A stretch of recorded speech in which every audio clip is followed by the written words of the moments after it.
2026ರ Commonwealth ಕ್ರೀಡಾಕೂಟದಲ್ಲಿ ಶರ್ಮಿಳಾ ಧಾಂಕರ್ ಹೊಸ ಇತಿಹಾಸ ಬರೆದಿದ್ದಾರೆ. ಪ್ಯಾರಾ ಅಥ್ಲೆಟಿಕ್ಸ್ನಲ್ಲಿ ಚಿನ್ನದ ಪದಕ ಗೆದ್ದ ಮೊದಲ ಭಾರತೀಯ ಪ್ಯಾರಾ ಅಥ್ಲೀಟ್ ಎಂಬ ಹೆಗ್ಗಳಿಕೆಗೆ ಪಾತ್ರರಾಗಿದ್ದಾರೆ.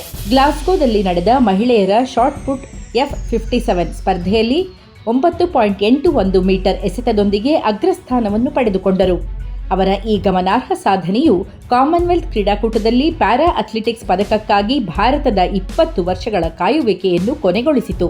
ಅಲ್ಲದೆ ಶರ್ಮಿಳಾ ಭಾರತದಲ್ಲಿ ಕಷ್ಟಗಳನ್ನು ಅನುಭವಿಸುತ್ತಿರುವ ಅದೆಷ್ಟೋ ಮಹಿಳೆಯರಿಗೆ ಸ್ಫೂರ್ತಿಯ ಸೆಲೆಯಾಗಿದ್ದಾರೆ. 2 ವರ್ಷದ ವಯಸ್ಸಿನಲ್ಲೇ ಪೋಲಿಯೋಗೆ ತುತ್ತಾಗಿದ್ದ ಹರಿಯಾಣದ ಶರ್ಮಿಳಾ ಧಾಂಕರ್ ಅವರ ಬಾಲ್ಯವೇ ಸವಾಲುಗಳಿಂದ ಕೂಡಿತ್ತು. 19ನೇ ವಯಸ್ಸಿನಲ್ಲಿ ವಿವಾಹವಾದ ಅವರು ಕೌಟುಂಬಿಕ ಹಿಂಸೆ ಮತ್ತು ದೌರ್ಜನ್ಯದಿಂದ ಕೂಡಿದ ದಾಂಪತ್ಯ ಜೀವನವನ್ನು ಅನುಭವಿಸಿದರು. ಕೊನೆಗೆ 26ನೇ ವಯಸ್ಸಿನಲ್ಲಿ 2 ಪುಟ್ಟ ಹೆಣ್ಣು ಮಕ್ಕಳೊಂದಿಗೆ ಆ ಸಂಬಂಧದಿಂದ ಹೊರಬರಬೇಕಾದ ಪರಿಸ್ಥಿತಿ ಎದುರಾಯಿತು.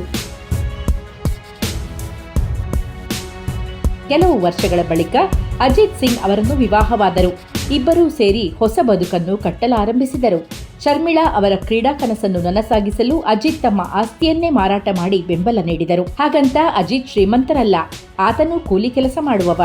ಆದರೆ ಹೃದಯದಲ್ಲಿ ಶ್ರೀಮಂತಿಕೆ ಮನೆ ಮಾಡಿತ್ತು. 2 ಮಕ್ಕಳ ತಾಯಿಯನ್ನು ಮದುವೆಯಾದ ಎಂದು ಜನರು ನಿಂದನೆಯ ಮಾತುಗಳನ್ನಾಡಿದರೂ ಲೆಕ್ಕಿಸದೆ ಬದುಕಿದರು. ಅದೇ ಅವರ ಬದುಕಿನ ಮಹತ್ವದ ತಿರುವಾಯಿತು. ಕೆಲವೇ ವರ್ಷಗಳಲ್ಲಿ ಶರ್ಮಿಳಾ ಭಾರತೀಯ ಪ್ಯಾರಾ ಅಥ್ಲೆಟಿಕ್ಸ್ ತಂಡದ ಪ್ರಮುಖ ಸದಸ್ಯೆಯಾದರು. ಅಥ್ಲೆಟಿಕ್ಸ್ ಮುಖ್ಯ ಕೋಚ್ ಕರ್ನಾಟಕದ ಸತ್ಯನಾರಾಯಣ ಅವರಲ್ಲಿ ಪಳಗಿದ ಶರ್ಮಿಳಾ ಅತ್ಯಂತ ಆತ್ಮವಿಶ್ವಾಸದೊಂದಿಗೆ ಗ್ಲಾಸ್ಗೋಗೆ ತೆರಳಿದ್ದರು. ಶರ್ಮಿಳಾ ಅವರ ಯಶಸ್ಸಿನ ಬಗ್ಗೆ ಮಾತನಾಡಿದ ಸತ್ಯನಾರಾಯಣ, ಇದು ಸಿನಿಮಾ ಕಥೆಯಲ್ಲ, ನನ್ನ ಕಣ್ಣೆದುರೇ ಕಂಡ ಸತ್ಯ ಕತೆ.